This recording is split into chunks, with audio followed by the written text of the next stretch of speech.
بسم الله الرحمن الرحيم. الحمد لله والصلاة والسلام على رسوله وعلى آله وصحبه، أما بعد.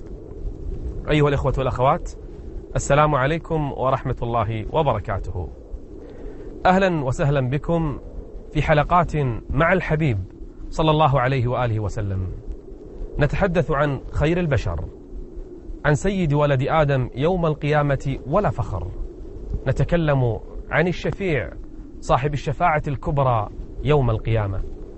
نتحدث عن محمد صلى الله عليه وآله وسلم، وكفى بهذا الحديث عنه شرفا. خير ما يقضي الإنسان وقته وهو يتحدث عن حبيبه الذي هو خير وأحب إلينا من آبائنا وأمهاتنا، بل ومن أولادنا وبناتنا، بل حتى من أنفسنا ومن الناس جميعا.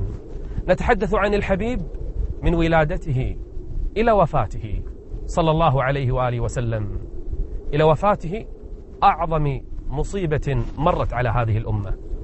نتحدث عنه قبل البعثة وبعد البعثة، نتجول في حياته قبل الهجرة وأثناء الهجرة وبعد الهجرة.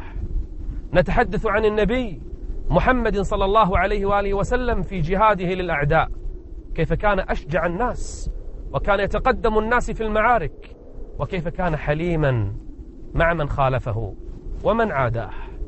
نتحدث عنه في السراء وفي الضراء، نتكلم عنه صلى الله عليه وآله وسلم، فهو الحبيب الذي لولاه لكانت البشرية اليوم تعيش في ظلام دامس. هو النور الذي أرسله الله للبشرية، هي الرحمة التي أهداها الله عز وجل للبشر فغير حالها وغير مجرى التاريخ. لقد جاءكم رسول من أنفسكم عزيز عليه ما عنتم حريص عليكم بالمؤمنين رؤوف رحيم. إن الحديث عنه ليس فقط لأجل الحديث، بل لأجل الاقتداء به صلى الله عليه وآله وسلم. نقتدي به لما؟ لأن طاعته سبب لدخول الجنة، ومعصيته سبب لدخول النار. بل من أطاع محمدا فكأنما أطاع الرب عز وجل. ومن يطع الرسول فقد أطاع الله. نتحدث عنه لأنه كان يحبنا، كيف لا نحبه؟ أحد الصحابة بكى، قال: ما الذي يبكيك؟ قال: تذكرت الموت. قال: وما شأن الموت؟ قال: إذا مت لن أراك ولن أجلس معك ولن أتحدث معك. قال: المرء مع من أحب، إذا أحببتني سيجمعك الله بي يوم القيامة وفي الجنة. نتحدث عن الحبيب لنتأسى به خطوة خطوة. قال عن نفسه: تركتكم على المحجة البيضاء ليلها كنهارها لا يزيغ عنها إلا هالك. لقد كان لكم في رسول الله أسوة حسنة لمن كان يرجو الله واليوم الآخر. كونوا معنا خطوة خطوة نتعلم كيف عاش الحبيب صلى الله عليه وآله وسلم.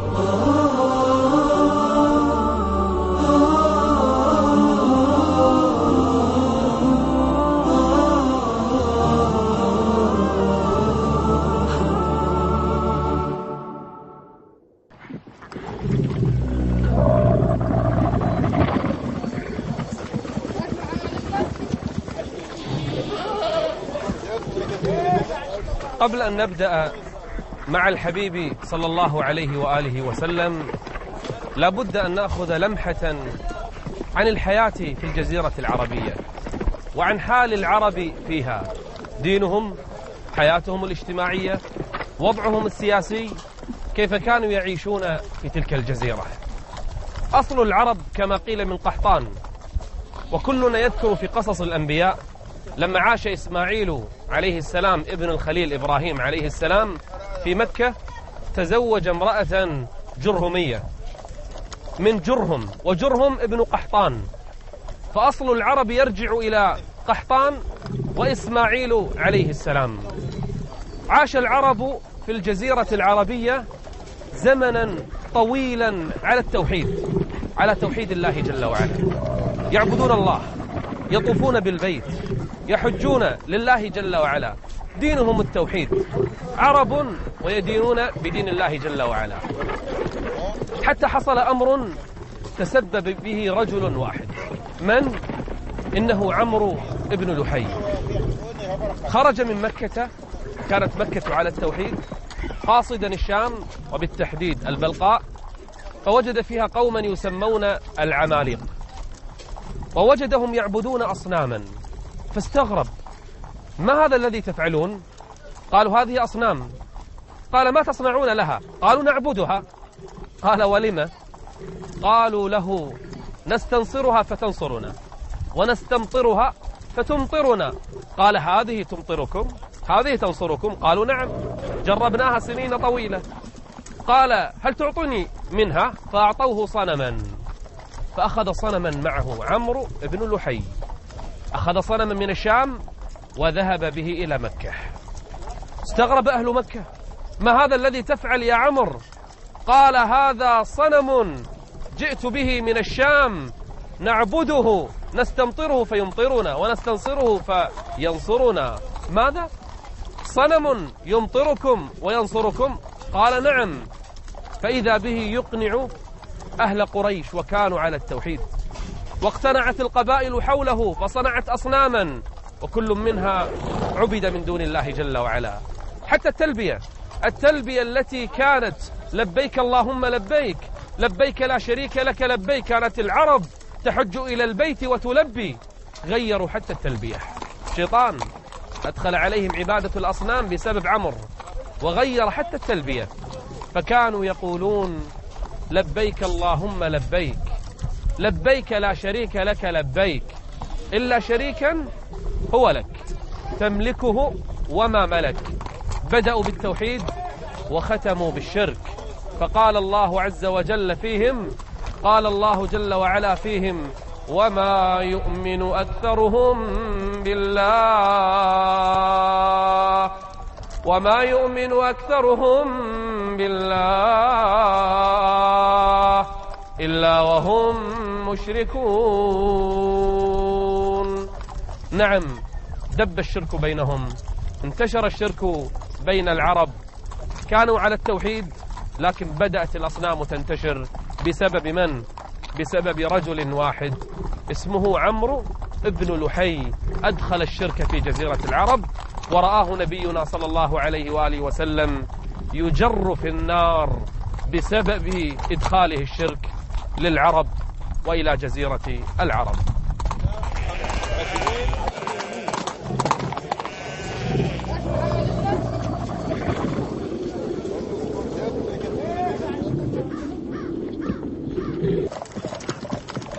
انتشرت الأصنام في مكة وفي العرب وأحيائها.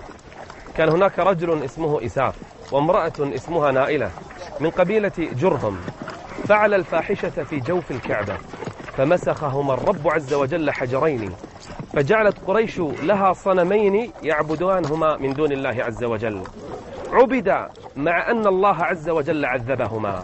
انتشرت الأصنام في كل دار من دور العرب، حتى أن الواحد منهم كان يتمسح بالأصنام قبل أن يسافر أي سفر، وإذا عاد من سفره بدأ بالأصنام يتمسح بها، يطوفون حولها، يستغيثون بها، وكانوا يقولون: هؤلاء شفعاؤنا عند الله، تعبد من دون الله عز وجل. وكان أحدهم ربما صنع الصنم من تمر فيأخذه معه في السفر، فإذا جاع أكله، يأكل إلهه الذي يعبده. أصنام لا تنفع ولا تضر، لا تسمع ولا تبصر، تعبد من دون الله جل وعلا. وكان أهل قريش يأتون بالذبائح والقرابين يذبحونها عند هذه الأصنام، يذبحونها يتقربون بها إلى هذه الأصنام، ذبائح تذبح لغير الله عز وجل.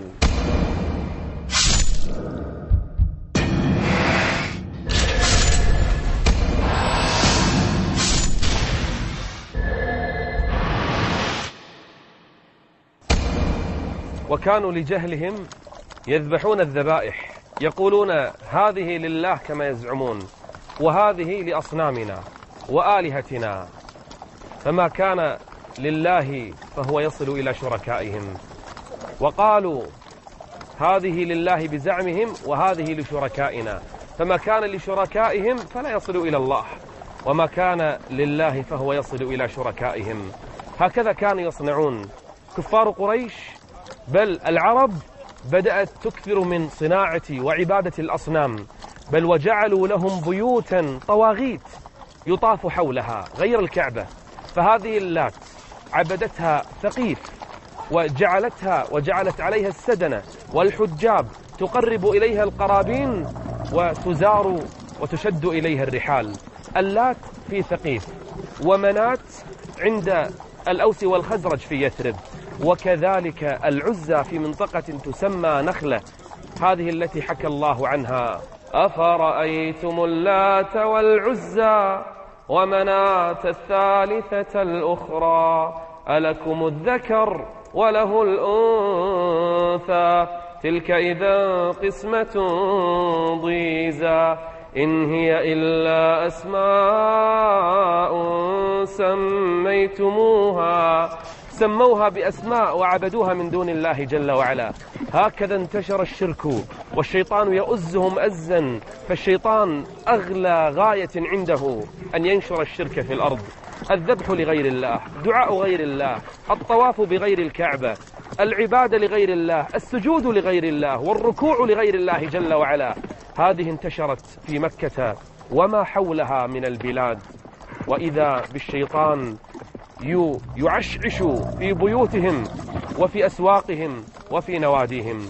بل كان كفار قريش يتشاءمون، فإذا أرادوا أن يسافروا سفرا طيروا طائرا ينظرون أين يطير، إلى اليمين أم إلى الشمال، فإذا كان إلى اليمين سلكوا هذا الطريق، وإذا كان إلى الشمال لم يسلكوا هذا الطريق. يتشاءمون حتى من الأسماء، حتى من الأصوات، حتى من الأيام، حتى من كل شيء انتشر بينهم التشاؤم. كثر العرافون، كثر السحرة والكهنة والمنجمون بينهم، لأنهم على غير هدي وعلى غير صراط. بل وصل الأمر في كفار قريش أنهم إذا نزلوا بواد من الوديان كانوا يستعيذون بالجن والشياطين، بسيد هذا الوادي من الجن من الشياطين. فإذا نزلوا في واد يقولون نعوذ بسيد هذا الوادي من شر هذا الوادي ومن شر الشياطين. وأنه كان رجال من الإنس يعوذون برجال من الجن فزادوهم رهقا. عبدوا الأصنام، عبدوا الطواغيت، عبدوا الشياطين، ذبحوا لغير الله، استعاذوا بغير الله، استعانوا بغير الله، دعوا غير الله عز وجل. كل مظهر من مظاهر الشرك كان منتشرا في مكة وما حولها. هذه بعض أحوالهم.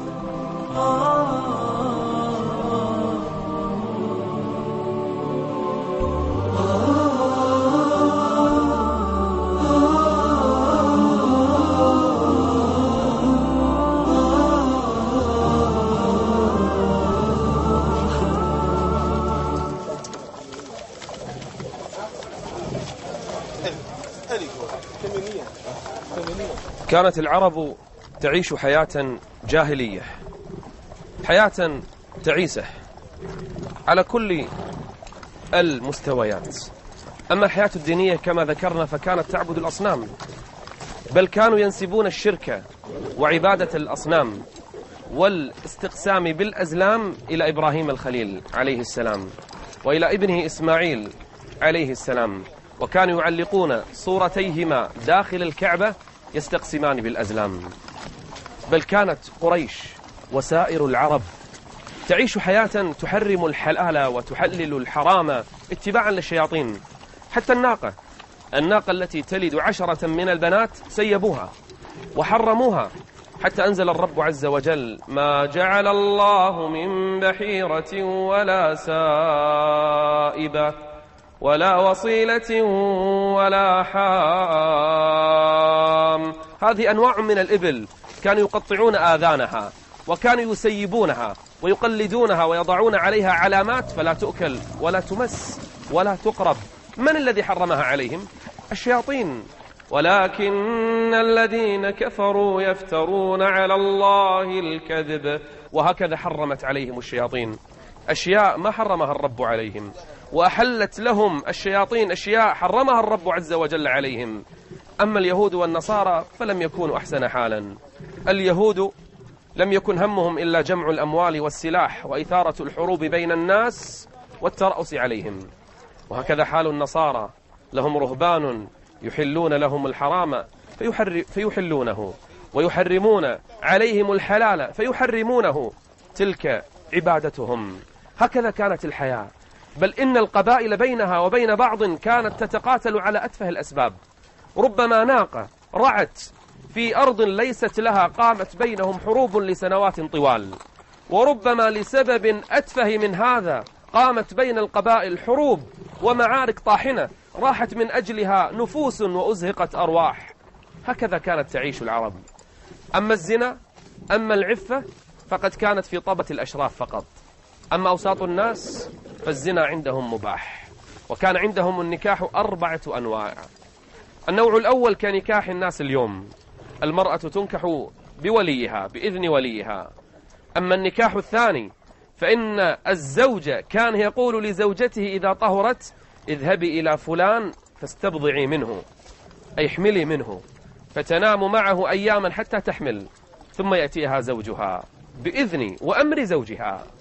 أما الثالث فكانت المرأة تختار 10 من الرجال يأتونها، فإذا حملت اختارت من شاءت منهم ويجبر أن يكون أبا له. أما النكاح الرابع نكاح البغايا المنتشر، أن تضع المرأة العاهرة تضع راية عند باب بيتها فيأتي شاء من الرجال فرجال، فإذا ولدت جاء أهل القافة فيلحقون الولد بأبيه، حتى أنزل القرآن ولا تقربوا الزنا إنه كان فاحشة، أي الزنا إنه كان فاحشة وساء سبيلا. بل كان الرجل يتزوج المرأة وأختها، بل كان يتزوج زوجة أبيه، حتى حرمه القرآن وأن تجمعوا بين الأختين ولا تنكحوا ما نكح آباؤكم من النساء إلا ما قد سلف. هكذا كانت العرب تعيش حياة بهيمية. بل كان الرجل ينصر أخاه وابن عمه نصرة جاهلية ظالما أو مظلوما، وكان شعارهم انصر أخاك ظالما أو مظلوما، حتى جاء الإسلام وعدل الظالم أن تأخذ على يديه. أما في الجاهلية ظالم أو مظلوم ما يهمني، أهم شيء أن يكون من قبيلتي فأقاتل الناس دونه. أما المرأة فكانت مهانة، كانت ذليلة. حصل أن في قوم ربيعة قاتلوا قرية وقوما آخرين. قبيلة ربيعة قاتلت قبيلة أخرى، وكانت العرب إذا حصل قتال وأخذوا السبايا فإنهم يخيروهن بين الرجوع إلى أزواجهن أو البقاء مع من سباهن.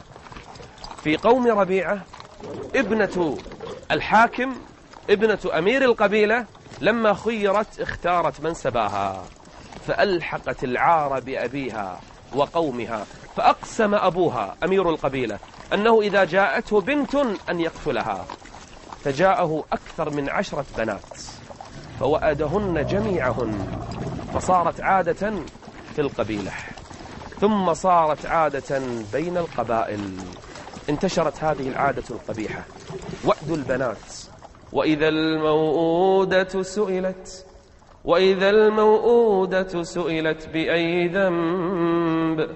بأي ذنب قتلت، حتى أن رجلا من الصحابة يقص قصته قبل الإسلام في الجاهلية، يقول ولدت زوجتي أنثى فمسكتها على هون، حتى إذا كبرت وصارت جارية تلعب وبدأ الخطاب يخطبونها أتتني الحمية والغيرة، فقلت لزوجتي زينيها وألبسيها وجهزيها قالت لما؟ قال أريد أن أزور بها أقربائي، تزور أقرباءها.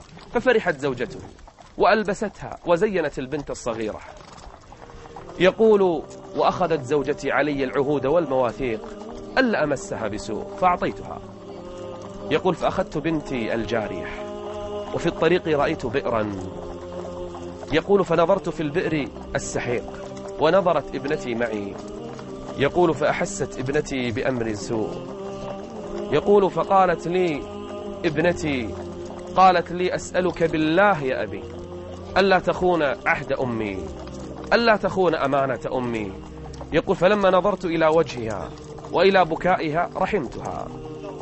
يقول لكنني لما نظرت إلى البئر أخذتني الحمية والغيرة مرة أخرى. يقول فإذا نظرت إلى وجه ابنتي تبكي رحمتها، فإذا نظرت إلى البئر تذكرت الغيرة والحمية.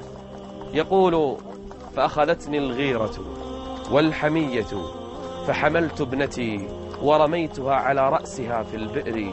يقول فسمعتها تستغيث حتى ماتت وخرجت روحها. وإذا الموءودة سئلت بأي ذنب قتلت. بل كانت العرب إذا أراد الواحد منهم أن يبقي على ابنته حية يتوارى من القوم، يخبئ نفسه من الذل والهوان. وإذا بشر أحدهم بالأنثى ظل وجهه مسودا وهو كظيم يتوارى من القوم من سوء ما بشر به أيمسكه على هون أم يدسه في التراب ألا ساء ما يحكمون. هكذا كانت تعيش العرب، وهذه لمحة صغيرة يسيرة حياتهم.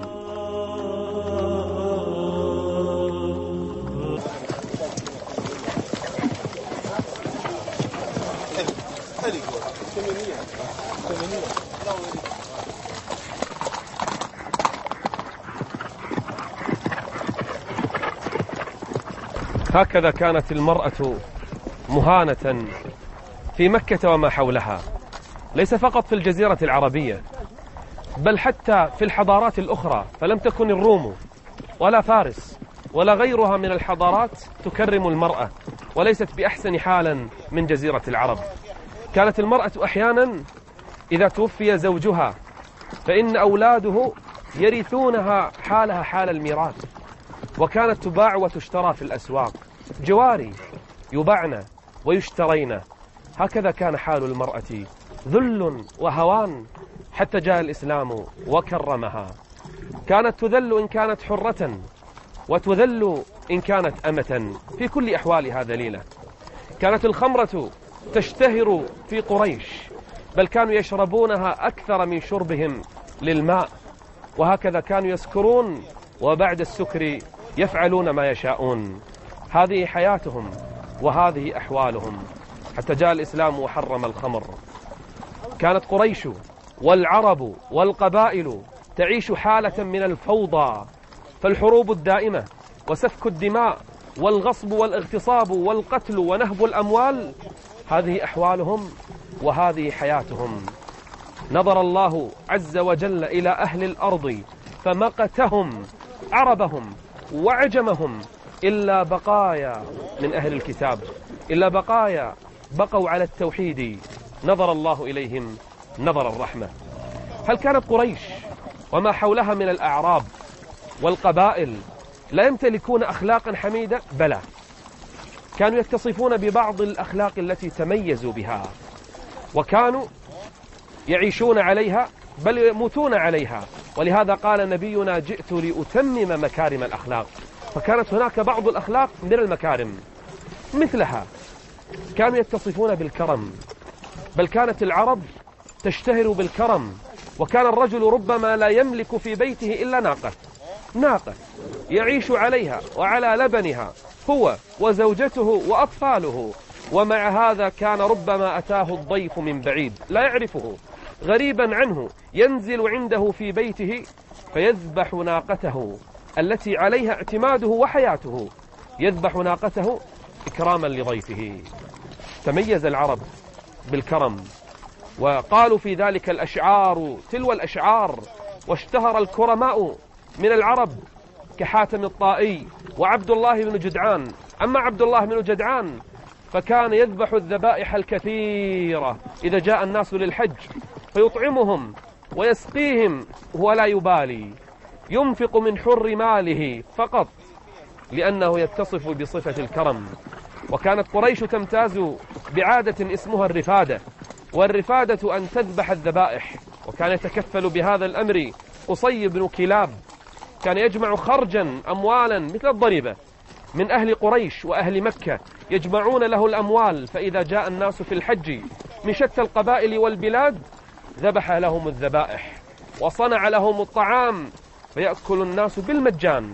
وهذه الرفادة والسقاية والإطعام الذي ذكره الله في القرآن كان يفتخرون فيه أهل قريش، فقال الله لهم: أجعلتم سقاية الحاج وعمارة المسجد الحرام كمن آمن بالله، أي لا تجعلوا أعمالكم هذه الطيبة كمن آمن بالله عز وجل واليوم الآخر. اتصف العرب في ذلك الزمان مع كفرهم وشركهم وأخلاقهم الذميمة، اتصفوا ببعض الأخلاق، منها مثلا الالتزام بالعهد والمواثيق. فكان الواحد منهم إذا عاهد غيره، أو قبيلة عاهدت أخرى، أو قوم عاهدوا آخرين، أو أجار رجلا آخر، كانوا يلتزمون بالعهد ولو على حساب أولادهم، ولو على حساب ذرياتهم، ولو على حساب أموالهم وأرواحهم. العهد عندهم والكلمة عندهم يلتزمون بها. هذه من الأخلاق الفاضلة التي تميز بها العرب في ذلك الزمان. كذلك كان عندهم شيء اسمه عزة نفس، فالواحد منهم ما كان يرضى بالذل ولا بالهوان، وربما قالوا في هذا شعرا وذبح من هذه الأمور ونحروا من أجلها، وربما سفكت من أجلها دماء كثيرة لأجل عزة النفس.